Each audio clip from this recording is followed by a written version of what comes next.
चीमा तो सीधे सीधे जाट हैं, ठीक है। तो ये सारे के सारे अपने आप को ये कैसे बताते हैं कि मेरा आरजू कासमी के साथ प्रोग्राम में बोला मुझे नहीं पता मैं कौन, हम तो पाकिस्तान के ही हैं। ये अपने आप को कैसे बताते हैं कि हम पाकिस्तान की? अरे तुम्हारा नाम बताता है तुम हिंदू थे पहले। नहीं, देखिए वो एक नैरेटिव उनको चलाना पड़ता है, उनकी मजबूरी समझिए, सर्वाइवल का सवाल है, ठीक है ना। वो आपके सामने एक आते हैं, वो राजा फैसल साहब आते हैं। राजा फैसल कौन है? बोलते हैं भैया हम तो ओरिजिनल राजपूत हैं। राजपूत हैं, छिप राजपूत। राजा फैसल मेरे अच्छे दोस्त हैं, उन्होंने मुझे बताया था मैं छिप राजपूत। तो फिर तो सीधे सीधे अगर आप एवेलुएट करें तो यहाँ पर सर्वाइवल का सवाल आप पूछिएगा उन सो कॉल्ड राजा साहब से और बाकी सबसे कि उनके साथ उनकी आर्मी कैसे ट्रीट कर रही थी, और जब से उन्होंने अपने आप को बदला है तो कैसे उनके लिए स्मूथ सेलिंग हो गई है। So I will actually grant them कि भाई आपको जहाँ रहना है, वो वाली बात है ना कि भाई जंगल में रहना है तो शेर से बैर थोड़ी ना ले सकते हो आप। ये आर्मी, आईएसआई और चीफ, इससे बैर लेना आपने देख लिया।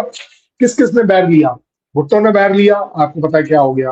भुट्टो की बेटी ने बैर लिया, आपको पता है क्या हो गया। मैं तो कह रहा हूँ जियाउल हक ने बैर लिया, बेचारा वो भी मारा गया। मुशर्रफ साहब को लगा कि मैं एक्स चीफ हूँ, मैं कुछ भी कर सकता हूँ। भाई साहब अल्टीमेटली आपको अपनी कंट्री में जगह नहीं मिली मरने के बाद, ठीक है ना। सो अब आप बताइए, इमरान खान ने थोड़ा सा बैर लिया, अभी तक जेल में। सही बात है। सो बड़ा सिद्धू साहब हो, चीमा साहब हो, कोई भी हो, मुझे नहीं लगता कि वो कोई गलत कर रहे हैं। It is a matter of survival. आपको अगर सर्वाइव करना है तो इट इज बेटर कि आप अपने घर के लोगों को, बच्चियों को, सबको बचा के अपना निकल लो, और ये वो बड़े अच्छे से कर रहे हैं। और यहीं पर आप पाते हैं कि हर बार इसलिए वो सो कॉल्ड एक अच्छा मुसलमान कहते हैं, वो जो अपने आप वो ये भी तो कहता है कि इंडिया और पाकिस्तान बना ही इसीलिए था कि हिंदू और मुसलमान कौम इकट्ठी रह ही नहीं सकती। राइट।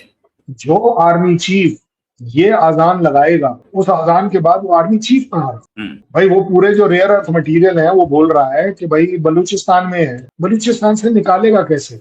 बलूचिस्तान के बलूची को मारकर, जमीन में गाड़कर, उसकी जमीन की गड़ी हुई लाश के नीचे से बलूच आपको वो रेयर अर्थ मटेरियल निकालने देगा? क्या बात है, क्या प्लानिंग है। Right. तो सीधा सीधी बात है, कॉन्फिडेंस, झूठे आदमी या झूठ बोलने के लिए कॉन्फिडेंस की कोई प्रॉब्लम नहीं है। सिर्फ कॉन्फिडेंस ही होता है एक झूठ बोलने के लिए, उसके अलावा कुछ नहीं, उसके पीछे आगे कोई लॉजिक नहीं। और उसी तरह अगर आप बात करेंगे religion, well Pakistan has got only one religion, वो प्रूवन रिलीजन है। Terrorism is their religion, dictatorship is their religion, minority killing is their religion. अब कोई मेरे से बोल देगा कि माइनॉरिटी का आपने कैसे डाल दिया, बाकी तो पता था। भाई साहब 27% हिंदू थे, 2% से कम हो जाते इसके सेंसस में, आप खुद ढूंढ लीजिए। सही बात। कौन कितना क्या कर रहा है। ये तो फिगर्स बिल्कुल मेरे सही। नहीं है ना, आपके फिगर है भाई, ये तो आपका सेंसस है। सो आप अगर माइनॉरिटी किलर नहीं हो तो और कौन है? मेरे यहाँ पर अगर आप मेरे यहाँ ब्लेम करना है, मेरे मुसलमान को, मेरे क्रिश्चियन को, मेरे जैन को, आप उनकी सेंसस रिटर्न लगाकर देख लीजिए,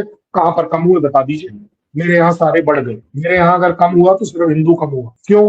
क्योंकि हमने बोला हम दो हमारे दो। आपको याद आ जाएगा जिसके 2 से ज्यादा बच्चे हुए उसको वो फैसिलिटीज नहीं मिलेंगी जो सरकारी। लेकिन वो लॉ जो था वो क्रिश्चियन और मुस्लिम और इनके ऊपर नहीं लगाया। मैं इसको क्रिटिसाइज नहीं कर रहा हूँ, मैं इसको सिर्फ इवेलुएट कर रहा हूँ कि हमारे यहाँ और उनके यहाँ फर्क ही है। हमारे यहाँ झूठ बोलते समय रोहित जी को और मेरे को दोनों को पसीने आ जाएंगे कि यार पता नहीं इस प्रोग्राम का झूठ कहीं और ना पकड़ा जाए, इंसल्ट अपनी हो जाएगी यार। पर जहाँ इज्जत ही नहीं हो, जब इज्जत स्टेक पे है ही नहीं, झूठ का अकेला कॉन्फिडेंस आपके पास है, जो पाकिस्तान को क्रेडिट देता हूं मैं कि 100% है।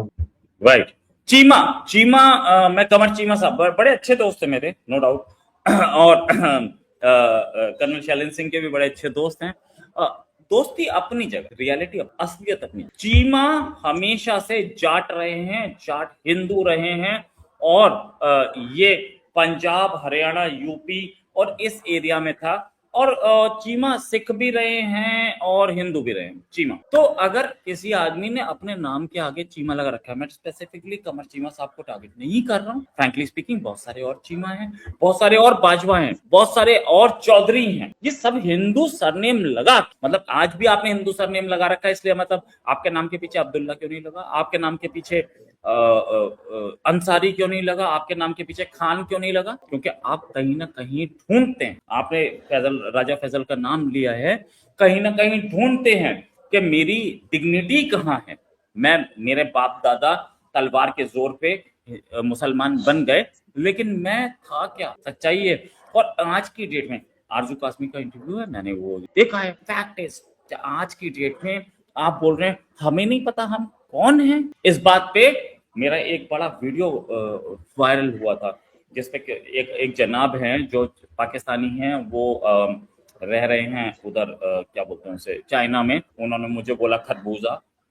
उन्होंने एक सेंटेंस बोला था, उन्होंने ये बोला था कि हमें नहीं पता हम कौन, हम हिंदू नहीं थे, हमें नहीं पता कौन है, और हम जैसे ही पता लगा हम बताएंगे। मैंने कहा जिसे नहीं पता होता कि माँ बाप कौन है उसे अंग्रेजी में बास्टर्ड, वो उससे घबरा करके मुझसे, उससे चिढ़ करके मुझे बोले रोहित शर्मा खरबूजे के मुंह वाला। I accept that, please accept yourself आपके अपने स्टेटमेंट में दैट यूर बास्ट। ठीक है, वो साहब जो थे उनको मैं अलग छोड़ता हूँ, वो तो ऐसे वो तो ISI के टुकड़ों पलने वाले आदमी। Fact remains sir, fact remains कि आप राजपूत लगा रहे हैं नाम के पीछे, आप चौधरी लगा रहे हैं, आप चीमा लगा रहे हैं, आप हिंदूज थे, यू वर हिंदूज, और आज भी आज आपके नाम के पीछे क्यों नहीं है भाई? सचिन पायलट है, उनके नाम के पीछे पायलट है, अब आना नहीं। ठीक है, आप भी नाम चेंज कर सकते थे, 50 ने किए। आपने चेंज इसलिए नहीं किया क्योंकि आप अपनी हिंदू एंसेस्ट्री पे गर्व करते हैं। आप शिव राजपूत बताते हैं अपने आप, आदिल राजा टाइप, या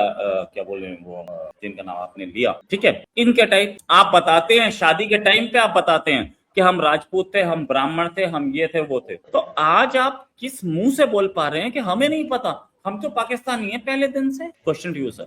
बिल्कुल। राजा फैसल ने मैं हम शिव राजपूत। नहीं, वो राजा फैजल हो चाहे कोई भी हो, देखिए फर्स्टली बाय द वे हमारे रिलेशन चाहे राजा फैजल से हो सकते हैं, कमर चीमा से हो सकते हैं, लेकिन शायद मैं ये आज भी नहीं कह पाऊंगा कि मेरी उनके साथ किसी तरह की दोस्ती है। पता है क्यों? उसका रीजन है कमर चीमा के बच्चे क्या कर रहे हैं, क्या वो शादीशुदा है या नहीं, उसके भाई बहन है, मुझे क्या पता, आई हैव नो आइडिया। इसी तरह राजा फैजल, हमारे उसके साथ रिलेशन है, बातचीत के, बट उनके बच्चे हैं या नहीं है, उनकी बीवी 1 है, 2 है, 10 है, क्या है, मुझे नहीं पता। दैट मीन्स मेरे यार दोस्त नहीं है। यार दोस्त के बारे में कुछ तो पता होगा ना। हमें तो ये भी नहीं पता होता, सच बात यह है, क्योंकि हम क्यों पूछे, we are on only talking terms. मैं आपको सीधी सीधी बात, हमें तो ये भी नहीं पता होता कि वो इस्लामाबाद में है, कराची में, कि कौन सी जगह पर है, हमें नहीं पता। सो इसलिए मैं ये जरूर कहूंगा कि अगर कोई पाकिस्तानी एक्चुअली अगर ये बोल रहा है कि मेरा कास्टिज्म कहीं कुछ नहीं है और मैं सिर्फ पाकिस्तानी हूँ, ठीक है ना, तो वो झूठ बोल, वो सीधे सीधे झूठ बोल। इट इज बेटर कि वो बताए कि नहीं, मैं राजा हूं और मैं बाय वर्च्यू ऑफ व्हाटएवर मैं आज की तारीख में पाकिस्तानी हूं, क्योंकि 1947 के बाद ही तो आप पाकिस्तानी हो। सही बात है। दैट मीन्स के 1947 में आपके जो फादर थे, आप तो नहीं होंगे उस समय, ऑब्वियस बात है, ठीक है ना, तो आपके जो फादर थे वो हिंदुस्तानी थे, वो पाकिस्तानी तो थे ही नहीं। आप हिंदुस्तान की औलाद हो। आज आप अपने आप को पाकिस्तानी बोल दीजिए, कोई बुराई नहीं। तो इसलिए एक सिर्फ उस मिलिट्री रिजाइम को या उसके खौफ से आप ये पैट्रियोटिक वर्ड निकाल लें कि पाकिस्तानी हो।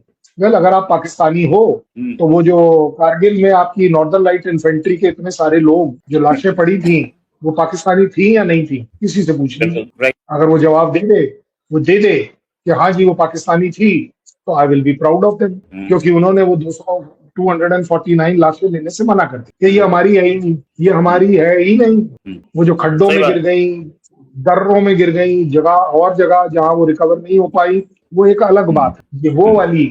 ये वो वाले हमारी लैंग्वेज में बोला जाता है ना, ये वो पार्थिव शरीर थे जिन्हें हम उन्हें देना चाहते कि इनके घर भेज दीजिए। बिल्कुल सही। जब किसी से नहीं ली तो हमने उनका दाह संस्कार किया। तो पाकिस्तानी किस बात के हो? पाकिस्तानी आप किस बात के हो? पाकिस्तानियत तो मनाओ, पाकिस्तानियत तो निभाओ। बिल्कुल सही। एक पाकिस्तानी दूसरे पाकिस्तानी को रिकॉग्नाइज तो करे, जो अपने आप को दिखा रहे हैं कि नहीं जी हम बाजवा थे, हम ये थे, हम वो थे। आपने मेरे ख्याल बोल बड़ा सही दिया, उन्हें बुरा लगा या नहीं लगा कि भाई हमें नहीं पता हम कौन थे, लावारिस थे क्या? या अगर गलती शब्दों में जाना है किसी के हिसाब से, मतलब बिल्कुल हमारे उसमें हम लोग नहीं बोलते, लेकिन एज अ फौजी हम लोग कई बार बोल भी देते, तो भाई साहब फिर किस कुत्ते के बच्चे थे जब आपको यही नहीं पता कि आप किसके बच्चे थे? क्योंकि तो जानवरों में होता है ना, ये तो जानवरों में होता है कि कब किसके हो गए, क्या हो गया, क्या नहीं हो गया। मतलब इसको मैं एक्सप्लेनेशन के पॉइंट ऑफ व्यू से समझा रहा हूँ कि कौन सा बच्चा किसका था। गली के कुत्तों में थोड़ी ना पता चलता है, आपको जरूर पता होना चाहिए, आपको अपने अंदर प्राइड रखना चाहिए। और मुझे लगता है आपके पेरेंट्स ने अगर आपके नाम के पीछे चीमा XYZ कुछ भी लगाया तो वो यही सोच के लगाया कि मेरा बेटा मेरी मेरी जो नस्ल है ये इसको आगे ले जाए। चीमा बिल्कुल खानदान का चिराग है, चौधरी खानदान का चिराग है वगैरह। So I don't find any reason except कि they are under pressure, they are under खौफ कि भाई साहब अगर मैंने बोल दिया कि मैं तो हिंदू चीमा हूँ तो कोई पता नहीं पाकिस्तान आर्मी कल सवेरे नहीं आज ही उठा दे, रात में उठा ले और अगले दिन लाश मिले। ये लाश ना भी मिले, बहुतों की नहीं लाश भी मिली। नहीं मिलती है, यस, लाश भी लाशें तो नहीं सही मिलती। बात, सही बात। ये नहीं कंट्री मैं ये कंट्री वो है जो अपनी अपनी सेना की लाशें ना उठाए वो दूसरे की क्या उठाए। सही बात, मैं इस चीज के खिलाफ नहीं हूँ। आप पाकिस्तानी बनिए, आप अरब बनिए, लेकिन नाम के पीछे से एक बाजवा, चीमा, चौधरी तो हटा लो यार। ये आप नाम के पीछे चौधरी रखना चाहते हैं, बाजवा रखना चाहते हैं, आप इसलिए रखना चाहते हैं कि आपके बच्चों की शादी उसी कास्ट, आपकी बच्चों की शादी अंसारी में ना हो जाए जो जुलाहा है, आपके बच्चों की शादी किसी और लो कास्ट में ना हो। डीएनए की बात सुनकर कमर चीमा कैसे बौखला गया और जवाब नहीं दे रहा है। कह रहा है कि भाई हम तो अपनी सरजमी पर पैदा हुए हैं। तुम्हारी कौन सी सरजमी है भाई? पाकिस्तान? पाकिस्तान तो भारत का हिस्सा था, उसको तुम अपनी सरजमी बोल रहे हो। अरे तुम्हें शर्म आती है? तुम्हें बोलने में डर लगता है? जो हकीकत है उससे डर लगता है बोलने में कि भाई साहब तुम भारत का हिस्सा रहे हो। और जो तुम्हारे बापू है ना वो कोई रामलाल जी होंगे। आज जो तुम कमर चीमा बनकर घूम रहे हो और अपने आप को बोल रहे हो कि तुम अरब की पैदाइश हो, भाई साहब अब थोड़ा पर्सनल हो रहा है बट हकीकत यही है। जो भी डीएनए है आपके पाकिस्तान के अंदर के बहुत पहुंचे हुए जो बंदे हैं वो बोल रहे हैं कि हमारा डीएनए हिंदू है ना। लेकिन आपको बोलने में तकलीफ है, आपको बोलने में तकलीफ है, जो हकीकत है उसको बोलने में तकलीफ है। भाई आरजू काज़मी तो बोलती हैं। क्यों बोलती हैं? क्योंकि वो हैं, इलाहाबाद से उनका जुड़ाव रहा है, उनकी जो फैमिली है वो हिंदू परिवार से बिलोंग करती है। आपकी भी करती है, आपकी भी करती है, लेकिन बस वही बात है ना, आप मानते नहीं। आपको लगता है कि भाई आईएसआई ने बोल रखा है कि भाई यहाँ पर भारत और पाकिस्तान के बीच में बातें करना है, पाकिस्तान को ऊपर रखना है, भारत को नीचे करना है। जब आप अपने ऊपर बात आ जाती है तो तुम वो भी एक्सेप्ट नहीं करोगे, नहीं कर सकते भाई। वरना आईएसआई भाई बोलेंगे ना भाई वहाँ क्या करने गया था तू। गजब के बंदे हो यार। हकीकत को तो कम से जो इतिहास में लिखा हुआ है, ठीक है, उसको तो कम से कम मानो, खुलकर बोलो भाई कि हम इंडिया के साथ में रहे हैं। इंडिया हमारा देश हुआ करता था बहुत पहले, आज पार्टीशन के बाद हम अलग हुए हैं तो हमारा देश पाकिस्तान है। बोल सकते हो, ऐसा कोई बड़ी बात नहीं है, लेकिन नहीं बोल सकते भाई। और रही बात बलूचिस्तान में या आपके पीओके में जिस तरह से हालात चल रहे हैं, उनको देखकर यही लग रहा है कि बहुत जल्दी पाकिस्तान तो टुकड़ों में बटेगा ही बटेगा और पीओके आप अपने आप देकर आएंगे। लीजिए पीओके आपका हुआ, हम उसी दिन का इंतजार कर रहे हैं।